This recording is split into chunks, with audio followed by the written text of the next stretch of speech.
Olá amigos da TV Cidade, Cidade Aberta, com o nosso convidado especial, Senair Gomes da Silva, atualizando as fofocas, as conversas e as notícias e as verdades que são faladas nesse microfone para vocês que estão em casa nos assistindo. Senair, tudo bem contigo? Essa barba não caiu ainda? Olha, pena que não dá para mostrar. Mostra. Como tá bonita a minha barba, olha só. Isso é cultivo de 6 meses. É praticamente um filósofo. Aí você cultiva uma barba bonita, você passa trabalho, que isso aqui dá trabalho. Aí você escova os dentes 2, 3 vezes por dia e depois usa uma máscara para ninguém ver. É meio engraçado. Mas uma saudação muito especial aqui nos acompanha. Muito bem. Realmente, Guacira, a gente percebe que, embora a pandemia, que já passou para segundo plano, já não é mais... Já não é mais entre nós, cidadãos comuns, já não é mais o assunto dominante. Felizmente, mudamos um pouco o foco e estamos pensando em trabalho, país, eleições, política, economia, juros bancários, garantias de crédito. Estamos assim, começando uma vida normal. E como isso me faz bem? Mesmo que eu não tenha mais uma empresa para me preocupar, com funcionário, com isso e aquilo, eu me preocupo com o Brasil, me preocupo com o Estado, me preocupo com a minha família, com a Farroupilha, com as pessoas que são caros a gente.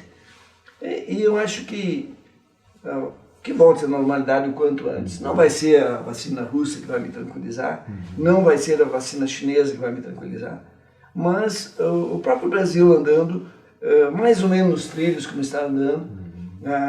Você falou em fofoca, que bom que as fofocas a nível de Brasília diminuíram. Bem bastante, né? Bastante. Até eu estava brincando contigo antes, que é o ministro da Educação hoje. Tá, que momento bom para ajeitar a educação. Exato. Aquele pessoal fazia arte nas universidades públicas, pago com o nosso dinheiro. Que vergonha. Eu andava o Nu por lá, fazendo demonstrações peripopéticas. Pichações e muita fumaça. Muita fumaça. Está tudo calmo agora, o ministro vai conseguir trabalhar, organizar a casa. Ele tem uma coisa que me chama a atenção e que eu gosto muito, que se chama disciplina. Ele diz que é um disciplinador. Então, vamos acreditar, porque se todos nós somos brasileiros, porque quem está aqui, a maioria absoluta é brasileiro, nós vamos torcer para que dê certo. A maioria torce, né, Senair? Porque dá certo, às vezes, com ideias diferentes, né? Uma maioria torce porque é você fazer um buraco no teu próprio barco. Sim. Não tem futuro. Então a gente percebe algumas bobagens que se ouve. Um deputado federal vem a Farroupilha e diz que o erro maior do Bolsonaro, essa culpa da mortalidade, é a falta de testagem. Eu digo que a culpa de... Primeiro, construir hospitais... Deputado federal do PT Fontana. O complemento é seu. Eu quero dizer assim... Tem que dar nome, ó. Nossa. Eu digo assim, não é que eu penso diferente do Fontana. Sim. Conversei com ele diversas vezes, um cara inteligente. Muito. Por que defende o indefensável. O grande problema dessa turma, vamos chamar assim, que defende o indefensável. Eu digo que a maior culpa é de você... Trouxemos para o Brasil, já vinha outras culpas, uma delas, trazer para o Brasil uma Copa onde não tem condições de fazê-la. Virou os hospitais de campanha, né? Aí você constrói estádios que estão lá, além de ser super faturados, que a gente sabe, todos que estão nos assistindo sabem, aí vem para deixar lá abandonado. São valores jogados no lixo, aí o hospital ninguém falou, agora vem dizer que a testagem, não. Os erros começaram lá atrás e a gente não vai querer ficar enumerando de novo. As obras que a geografia enganou eles, sendo pessoas inteligentes, e não saber que Caracas não é no Brasil. Guiné, não sei do que, não é no Brasil. Venezuela, Cuba não é no Brasil. Cuba, então, assim, Equador. Equador, e assim vai. Então a gente fica triste com isso, pessoas em dizer esse tipo de coisa. Muito triste. Mas eles estão defendendo aquilo que sempre defenderam, né? Que é o lado deles, né? Não tem outro lado para eles. Mas outro dia eu encontrei um presidente do partido e disse para ele, por que não reconhecer? Errar é humano. Por que não reconhecer? Ele não me respondeu. Não, eles não têm resposta. Não respondeu. Então eu acho que fica muito triste a gente lembrar disso. O país ter passado por isso. Mas acho que isso é página virada. Eu também acho. Lamber as feridas dos erros que cometemos e olhar para frente com esperança, com otimismo e com trabalho. Não tem outro jeito. Que o grande curral eleitoral era o Nordeste, com a água, com esses dinheiro todo que o Bolsonaro está espalhando via o apoio agora da pandemia. Os nordestinos já reconheceram que ele está sendo o presidente do Brasil, né? Eu só tem uma conta para mostrar para quem nos assiste, que me parece muito simples, não precisa pensar muito. O senhor trabalhou no sistema financeiro, então para você seria muito fácil se fosse uma conta complicada. Claro. Mas a conta é simples. O Brasil pagava, até pouco tempo atrás, 14, 12, 15 de Selic, certo? Que é a taxa básica de juros do governo, certo? Essa taxa, se eu não me falha a memória, se não me engano, é a taxa de referência para títulos públicos. Claro. O governo vende títulos públicos pagando essa taxa de juros. Exato. É isso. Bom, hoje a 2%, essa diferença não dá para dar uma bolsa para cada brasileiro? 15% de trilhões é dinheiro, né? 400 milhões a gente chegou a pagar. Agora, divide isso por 7, dá uma diferencinha interessante. Muito dinheiro, né? É muito dinheiro que a gente pode colocar na economia, colocar no social, como se fala desde o Sarney, tudo pelo social. Social dos ricos, né? Porque Social dos ricos. Os que mais ganharam dinheiro foram os bancos sempre. Onde estão, melhor dizendo, as obras de infraestrutura no país, só para falar do saneamento básico. Não tem. Quanto foi investido em cada governo? Sarney, Collor, Dilma, Lula, que era tudo pelos pobres. Quanto foi investido em saneamento básico nessas cidades, principalmente do Nordeste? Sim, sim. Que é onde tem maior problema. Mas nós aqui também, no Rio Grande do Sul, nós temos um pouco mais de 50% da água e esgoto tratado. Muito pouco. Então, falta muito. No entanto, a gente fez obras no exterior que...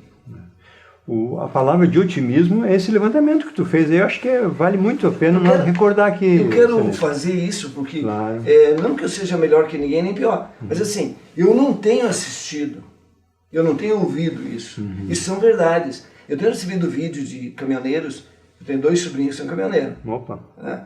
E fora outros amigos que estão no meio, né? Sim, então eu tenho recebido muitos vídeos, os caras gostam de fazer o vídeo e postar. Claro. Ó, meu amigo, olha aqui, veja o que estão fazendo nesse... E o que mais me chama a atenção não é a obra ser feita pelo Exército, é uma obra com uma qualidade superior. Sim, sim. Se eu já falei aqui mais que uma vez que essa estrada, primeiro, Farroupilha Bento já devia ter sido duplicada há 30 anos, eu nem falo mais. Isso aí é eu não falo mais. Caso perdido hoje. Já devia ser duplicada há mais de 30 anos. No entanto, em janeiro de 2018, ela foi toda pavimentada novamente. Sim. Até o Burati, até lá na... Você, 6 meses depois já estava esburacado. Agora estão tapando o buraco de novo. Fazendo uma outra, 2 anos depois. Quem fiscaliza essas obras? Casquinha, né? É uma casquinha. Eu digo sempre, foi feito com biscoito. Asfalto, biscoito. Molhou, desmanchou. Então eu anotei aqui. Essas obras de infraestrutura, para nós gaúchos. No estado só. No estado. O aeroporto de Bagé, Uruguaiana e Pelotas estão em processo de concessão. Vão ser todo ele remodelado, como foi o aeroporto aqui de Salgado Filho, já foi remodelado, eu não vi ainda. É primeiro mundo, né? Disse que, é primeiro mundo. Que ficou bom. A conclusão do contorno de Pelotas, que já está pronto. A unir bastante melhorou muito. Aquela travessia urbana de Santa Maria, eu passei lá quantas vezes. Sim. Era uma desgraça. Também está pronta, e que são obras federais, né? A duplicação da 116, a velha novela 116 Sul, de Porto Alegre, ali, Cristal, até Pelotas. Eu tenho passado, agora faz um tempo já, mas eu passava seguido nesse trecho. Então você via um pouco de máquina aqui, outro pouco de máquina lá no fundo, um pedacinho pronto aqui, outro pedacinho aqui, mas sempre tu andando na pista simples. Uma ponte pronta aqui e o restante é nada. Agora já estão entregues mais de 100 quilômetros. Olha só, 100 quilômetros é estrada, hein? Quase a metade. É. E o restante já está em fase, vamos dizer assim, as obras principais já estão prontas. O Tarcísio Gomes de Freitas, o nosso ministro da Infraestrutura, superministro, afirmou que até o final do próximo ano termina. Ou seja, uma obra que vai de 2002 a 22, 20 anos. 20 anos. Então, em 2 Bota 3 anos. Vamos botar 3. 3 anos o governo entrega. Vamos dizer, estava 30% pronto, agora os outros 70% vai ser feito em 3 anos. Não foi eles que planejaram, mas a qualidade vai ser melhor. Não vai ter os famosos aditivos que a gente comentava, né? Meu Deus, meu Deus. Os aditivos que era... Que já foi dinheiro nessa obra, através de aditivos e aditivos. Então hoje, o principal problema que a gente vê nessas construções públicas é justamente os aditivos. Ninguém consegue planejar nada, ninguém consegue fazer um orçamento, porque depois vem todos os aditivos, né? Então ela vai ficar pronta no final do próximo ano. A ponte do Rio Guaíba, que já vinha desde a época que fui visitar o nosso amigo Zambiase, em Brasília, e ele me mostrou o projeto da ponte em 2007. Olha só. São 13 anos já. E a ponte começou a ser construída, acho que faz uns 2, 3 anos. Por aí. Por aí. E com problemas na estrutura, problemas de altura da ponte. Sim. Mas agora vai ser concluída desse jeito aí. Não, fazer o quê, né? Demolir não. Fica pronta até novembro deste ano. Olha só. A segunda ponte, que é Inclusive um colega nosso aqui do prédio está fotografando para a empresa que tem que prestar conta, né? Olha. Bem bacana. A ponte do outro rio ali, como é que é? Cidade. Ponte do Rio dos Sinos, que é na 116 aqui. É um engarrafamento direto de São Leopoldo, né? Charlau ali pega o engarrafamento. É uma confusão total. Eles vão recondicionar toda a malha ferroviária sul, ligando Cruz Alta, Uruguaiana, ao Porto do Rio Grande. Já imaginou um trem de carga ou de passageiro fazendo essa ligação e depois... Malha ferroviária. Ferroviária. E depois essa malha ferroviária vai ser ligada a Sumaré, em São Paulo, que aí nós estamos ligados a todo o Brasil. país. E junto a isso, claro é uma obra que não é do Rio Grande do Sul, mas a ferrovia leste-oeste, leste-oeste, também está sendo construída para ligar com essa Ferro-Sul. Não é Ferro-Sul, essa que o Lula sempre falava, que era do tempo do Dom Pedro. Turco-Sul, então, a dragagem do Porto de Rio Grande, é uma obra federal, já muito necessária, já estava com dificuldade de trabalho, o Porto do Rio Grande foi feita a dragagem. E por fim, na nossa região, o aeroporto de Vila Oliva. Vamos ver se perdi a aposta. Porque eu dizia que enquanto eu tivesse, podia durar 100 anos, que eu não ia ver o aeroporto de Vila Oliva. Porque foi para sair Farroupilha, na época eu estava na SIC, aí o pessoal de Garibaldi queria uma Garibaldi, aí veio o pessoal de Vacaria queria uma Vacaria, o pessoal quis em Gramado, outros queriam não sei mais onde, aqui embaixo da serra, e aí eu cheguei à conclusão que tanto o governo federal como o estadual, e até por acaso as estrelas estavam alinhadas, né, era a estratégia. Vocês vão lá e criam outro local. Enquanto o pessoal briga, a gente fica quieto. Um dia em Nova Petrópolis eu disse para o rapaz que representava o governo do estado, eu disse, acho que é a estratégia de vocês. Porque enquanto o pessoal fica reclamando, um puxando para lá, puxando para cá, ninguém se une para ter essa estrada, eu quero fazer justiça ao meu amigo João Silvestrin. Na época, ele me deu uma sugestão. Ele disse, por que não bater o pé? Eu acho que não é o melhor a Vila Oliva. Porque daqui dá 90 quilômetros, estamos no de Porto Alegre. Certo. Não é o melhor. Desde que, se fizer uma autopista, daqui a Vila Oliva, fica barbada. Você sai do entroncamento aqui de Garibaldi, toda a região, vem pela 453 aqui para ir a Caxias, para ir a Vila Oliva. Faz uma autopista, mas autopista, com nenhuma interrupção, de Garibaldi até o aeroporto. Você faz em 40 minutos de caminhão. São, se eu não me engano, 60 quilômetros. Deve ser isso. Com isso, você resolve o problema. Toda a região vai ser contemplada com autopista. Porque qual é a rodovia duplicada que nós temos de média distância no Rio Grande do Sul? Nenhuma. A nível de sul do Brasil, a última obra que impactou foi em 1952, que é a BR-116. Ela tem a minha idade. Olha só. Agora, depois disso, qual a obra de peso que o Rio Grande do Sul, a região sul aqui recebeu? Atalhos? Tá. perfumaria, como diz o meu grande secretário do Rigoto, que era o postal. Então, a nível do Brasil, Porto Velho e Manaus está pronta. Tem uma série de projetos de infraestrutura sendo gestado e já tem 36 projetos de infraestrutura no Tribunal de Contas da União para receber o aval do tribunal, que eles estudam o projeto, para ver se pode ou não ser colocado para a iniciativa privada. Porque investidores existem. Claro. Eles querem ver bons projetos. Claro. Concessões, não tem outro caminho. E o Brasil está apenas começando Sim. em infraestrutura. Nos falta tudo. Sim, um país do tamanho que é. Rodoviário, ferroviário, aeroviário, Tudo. portuário, tudo está deficiente. Porque o país, e vamos parar para pensar, o país que tinha lá 120 milhões de brasileiros, há 15 anos atrás, hoje está com 210, 20 anos que seja. Gente. A nossa estrutura continua a mesma. Exato.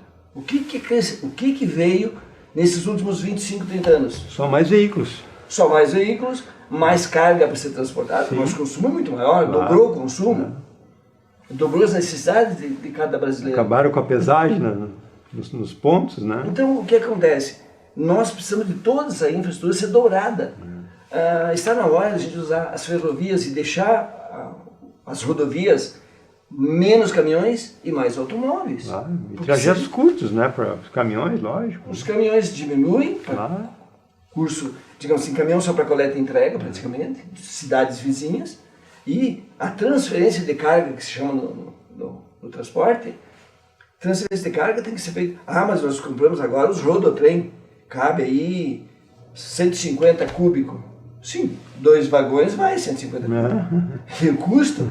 Metade, menos um pouco. Quando eu fiz a Rota 66, a gente passava aqueles trem lá dos Estados Unidos, né? E incontáveis os vagões. Os vagões, né? Exato, incontáveis. Né? Aí você pega essa mesma quantidade de containers de navio, você coloca nos vagões. E você faz uma ferrovia, tipo essa Norte-Sul, que é o que o Lula sempre falava, né? A Norte-Sul, ou coloca nessa aí, Sumaré, não sei, para onde quer que seja. Você coloca todos esses vagões a rodar e o custo também. Sim, imagina. Vai pela metade. Nos anos 90, surgiu uma pesquisa e me pesquisaram por telefone na época, né? Tem a fábrica de calçado. O que eu achava do transporte? Olha, eu acho que não devia nem ter parado isso aí, né? O ferroviário, né? Porque na época tinha os lobbies ali dos caminhoneiros, das empresas, né? Não era nem caminhoneiro, era mais as empresas do ramo, né? Se você voltar no tempo, por exemplo, eu morei em São Paulo em 70, era o auge da indústria pesada nacional rodoviária. Certo. Caminhões e implementos rodoviários. Foi onde surgiu, a Ford veio para cá pouco antes, Ford Caminhões, a Ford, Mercedes, depois veio a Volvo, veio a Fiat, e veio, os caminhões pesados vieram tudo mais ou menos na década de 70. E o ABC Paulista era... Sim. Aliás, vieram todos ali.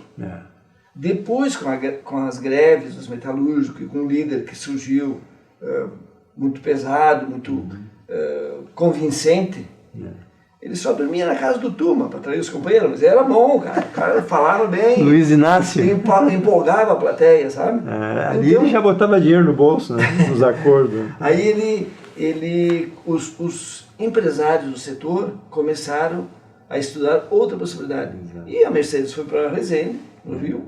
A Ford ficou com a fábrica em São Paulo, mas também a Volks se instalou no Rio também, próximo. Ficaram tudo para... Até porque a metalúrgica, como é que chama? Siderúrgica estava lá. Sim. Então ficou mais perto da matéria-prima principal. Claro. Eles ficaram ali. Então houve uma retirada, um esvaziamento do ABC Paulista. E por último agora até a própria Ford fechou a fábrica. Então há um esvaziamento do ABC Paulista, houve durante esse período aí, e um crescimento das indústrias pesadas no Rio. Mas nesse período, o que aconteceu? Como o sindicato era muito forte, o metalúrgico ganhava bem. Era uma classe diferenciada. Né? Diferenciada. O governo, com medo da convulsão social pelo desemprego, continuou abrindo o caixa para as montadoras. E essas montadoras, todas multinacionais, Claro. se aproveitaram da situação. Então, ganharam muito dinheiro, enviavam para os seus países os seus lucros, e o Brasil fez a opção pelo transporte rodoviário. Não teve outro jeito naquele momento. O momento era muito complicado. Depois, o tempo foi passando, foram se criando outras alternativas, mas o transporte, acho que mais de 80% do transporte continua sendo rodoviário. É uma pena, teria outras alternativas. Mas, por exemplo, quando eu trabalhei em Estrela, a ideia era carregar cerveja da Polar, e por isso que a Polar se instalou lá naquela época, isso década de 60, é que havia uma promessa de sair via rio. Sair os contêineres de cerveja dali e ir para o norte do país. Nunca foi utilizado isso. Já pensou, né? O setor de navegação, né? Cabotagem. Ia ser focado na navegação, o transporte. Nós temos tudo nessa, né? Arroz. O pessoal de São Marcos comprava de 10 caminhões, botava as ganeleiras para transportar arroz do sul para o norte do país. Hoje, praticamente não acontece mais. Parou. Porque a maioria que vai de arroz via rodoviária já vai ensacado em embalagem de 5 quilos, de 2 quilos e 1 quilo. Mudou muito o sistema, mas o transporte continua sendo a maioria via rodoviária. Foi uma opção que se fez. E o Brasil tem tudo, né? Nós temos rio, nós temos mar, nós temos como é que se fala? A geografia, né? Geografia. É muito variada, né? Variada, mas de fácil aproveitamento, né? Diferente de outros países que né? A gente vê cada trem indo por montanhas lá, que eu não sei como é que passa. Né? Se você observar o que acontece em outros países, por exemplo, você vai acho que é de Paris a não sei, a Roma, país, deve ser uma coisa parecida, né? Por baixo do mar, né? O Eurotúnel. O Eurotúnel, grande obra também. Eu nunca fui lá, mas as minhas filhas foram e disseram que... Tu já pensou? Vai pelo buraco. Agora, nós aqui, qual é o grande túnel que nós temos aqui? Esse nosso aqui da Serra do Mar. Então, se você olhar, nós somos privilegiados. Sim, nós temos uma geografia, uma extensão continental. E agora eu faço a seguinte colocação. Se nós tivéssemos uma visão de desenvolvimento do país baseado na infraestrutura desse mesmo país, com o mercado consumidor que nós temos dentro, interno, mais a possibilidade de exportação, que hoje estamos exportando muito bem. Neste momento... Principalmente no agro, né? O agro. Principalmente no agro. Não, e os minérios. Você vê que a China vinha comprando quase toda a produção de grãos, né? Principalmente o soja. Agora, ultimamente, estiveram a comprar soja dos Estados Unidos, os chineses, porque o Brasil tocou o soja para cima. Subiu, o dólar subiu, então eles começaram a comprar também dos Estados Unidos. Então veja que a China hoje, ela vende para o mundo. Ela vende para o mundo está na mão da China. Mas o alimento ela tem comprado no mundo também. Lógico. Então há um aperto. Falando nisso, meu amigo, eu estava hoje, por acaso, vi essa notícia não, esse dado histórico. Há 50 anos, o Nixon, presidente americano, chamou o seu eminência parda, chamado Henry Kissinger. Esse fez história nos Estados Unidos. Eu lembro muito bem desse cara, Sim. do Henry Kissinger. Narigão. Ele andou. Para uma missão secreta até a China, conversar com o governo, que era o Mao Tse Tung, né? Sim. Aliado da Rússia, né? Que era inimigo, né? É inimigo na Guerra Fria. E para buscar cooperação, ajuda, intercâmbio, essa coisa toda. O que acontece? Os Estados Unidos foi desenvolvendo, demorou muito, porque havia uma desconfiança dos dois lados, né? Daqui a pouco, os chineses abriram parcialmente seu mercado. Não, as empresas podem instalar aqui. É isso aí. Tá? Foram lá, instalaram. As principais marcas americanas estão produzindo lá. Os principais do mundo, não só americanas. Também, né? Foram tudo. Né? Foram todo mundo para lá. E agora os homens estão exportando máscara. É isso aí. E segurando as marcas. Que coisa engraçadinha. Apenas 50 anos. E assim, ó, a Apple, que é o teu celular, e os outros melhores telefones do mundo eram construídos lá. O que a China fez? O melhor celular do mundo hoje, né? Exatamente. Que tá, quer dizer, ele é um mau copiador. Não existe mau Não copiador, existe mau né? copiador. Isso aí... Você copia, traz o intelectual para lá, paga bem, porque a China tem como pagar muito bem os intelectuais do mundo, porque os deles eles não pagam. Então é muito fácil. Trabalho escravo, né? Até hoje ainda, apesar de ter melhorado um pouco para eles, né? Olha, diz que agora só trabalha 13 horas por dia. Só 13, né? Eu já trabalhei até 14, então acho que dá. Sim, sim. Mas diz que é 13 horas por dia só. E 15 minutos para o lanchinho. Demorou 50 anos para eles fazerem essa 50 anos parceria. pra fazer essa parceria. E 50 anos pro Trump ir lá agora e começar a dar umas travadas. Mas essa história vai longe. Vai. Agora, com a notícia que saiu... porque tem, como é que eu vou te dizer? Tem teoria da conspiração para tudo, né? Sim. O que você imaginar tem teoria da conspiração. E dizem que o Trump com o Japão e com a Índia, olha, aí é coisa bonita, Sim. Estão simplesmente esvaziando. Exato. Aos poucos, o Japão já colocou não sei quantos bilhões na iniciativa privada para que as empresas de base voltem para o seu país e para que o mundo não fique dependente da China. Exato. A própria Alemanha também já A Alemanha já fez sinalizou isso, com isso. Nessa carona existe... Eu acho que a França é o único país que não... pelo menos no momento não vai fazer quase nada. Mas os outros países da Europa, onde perderam suas marcas... Porque a grande sacada nessa história da pandemia e tal, é que o governo chinês... claro, você é um comerciante, você vende para o mundo. É dinheiro que cai na conta assim diuturnamente. Como é o Partido Comunista que controla, o governo tem tudo na mão. Claro. O que acontece? Eles compraram títulos americanos para encher no porão do navio, com os títulos americanos, títulos públicos. O americano, a economia americana, o governo americano, os Estados Unidos é o maior devedor do planeta. Sim. Então o que acontece? O Trump simplesmente... Agora, com a pandemia, não tem liquidez para os títulos. Então, o que vai acontecer daqui para frente, eu não sei. Mas a China está aguardando o que pode acontecer. Mas, enquanto isso, está com os pés mal amarrados. Sim. Porque acabou a possibilidade de transformar isso em dinheiro. Eu me lembro ali no final dos anos 90, por ali, o Japão ia lá e comprava tudo dos Estados Unidos, inclusive a Hollywood, aquelas coisas tudo ali, né? Os Estados Unidos foi lá e deu uma pernada neles, voltou tudo ao normal. Voltou tudo normal. Os americanos são muito inteligentes para isso, né? E acontece que eu, sabendo que você tem uma 12 carregada na sua casa, eu vou entrar com todo o respeito. Agora, se eu sei que você pode ir só no tapa, de repente eu entro chutando a porta. Né? Então a gente tem que entender, eu não gosto muito de americano, Sim. Sempre fui meio assim com eles, né? Porque eu acho que eles, comigo eu nunca tive problema assim, pessoal, sempre, as poucas pessoas que eu conversei me trataram super bem, mas eles são superiores enquanto raça, e eles se sentem superiores. Veio um Obama que relativizou isso, mas agora veio um Trump que... Esse é comerciante mesmo. O cara, além de ser comerciante, é um dos homens mais ricos do mundo. Sim. O país dele, a economia dos Estados Unidos, é a primeira ainda do mundo. Sim.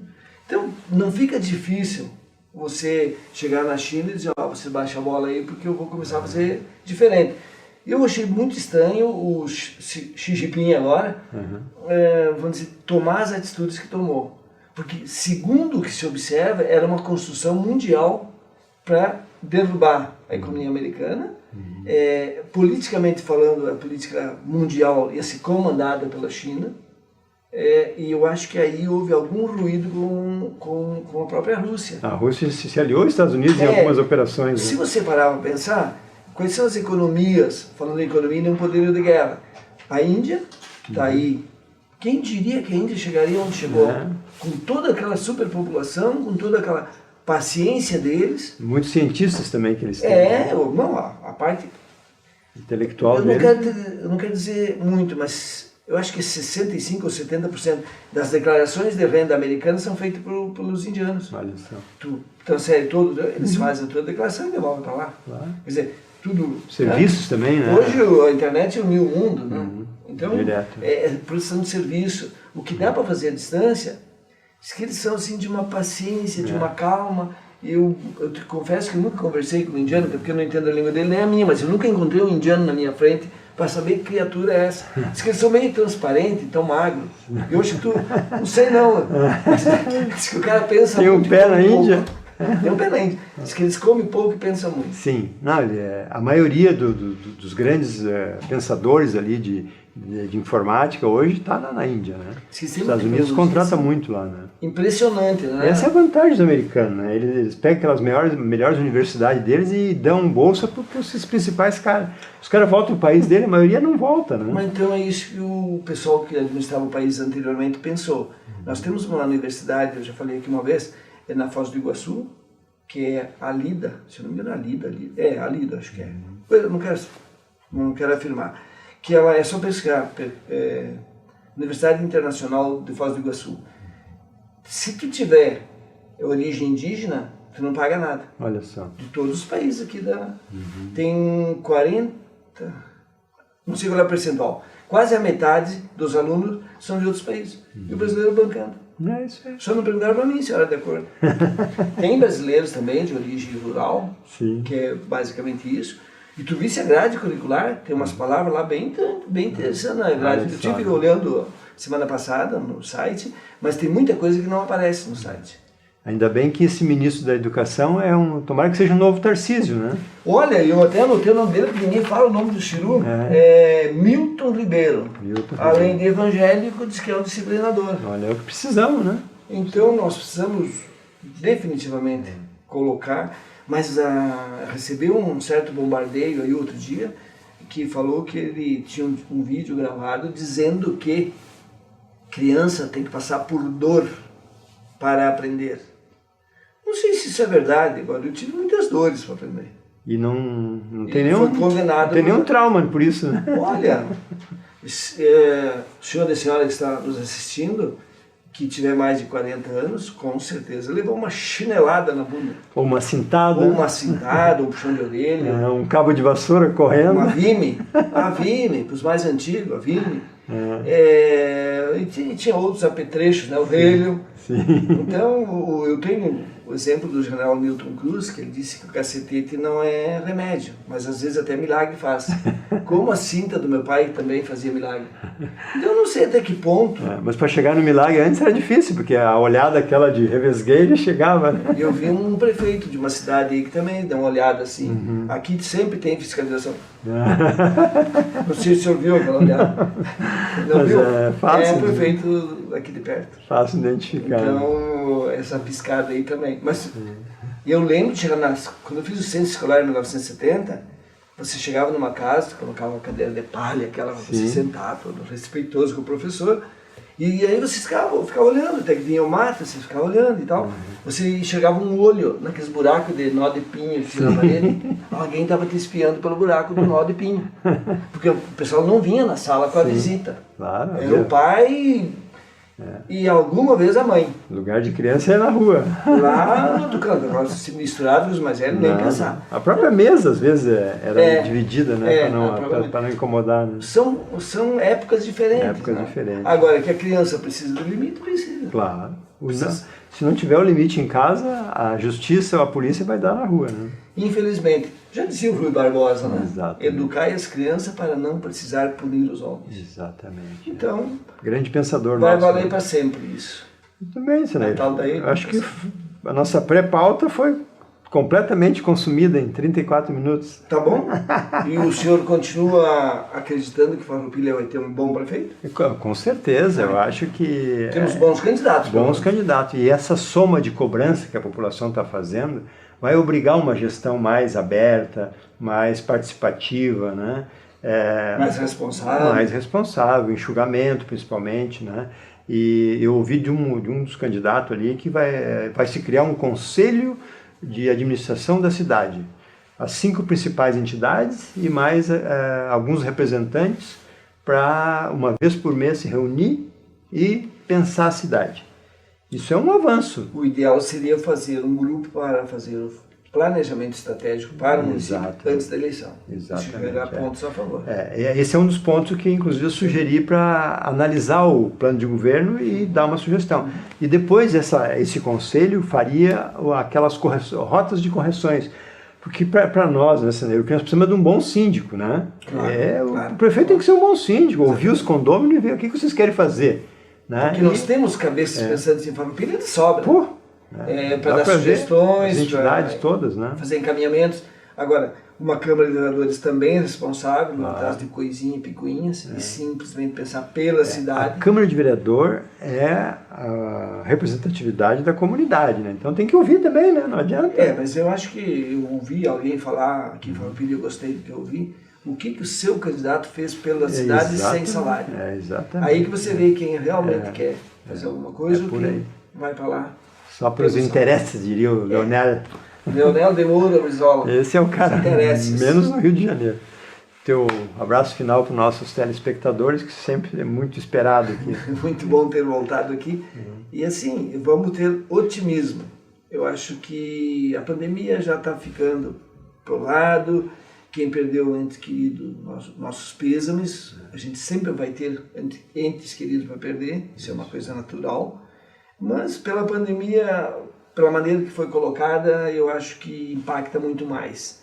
Mas a morte, desde que você nasce, ela te acompanha a qualquer momento, ela se faz presente.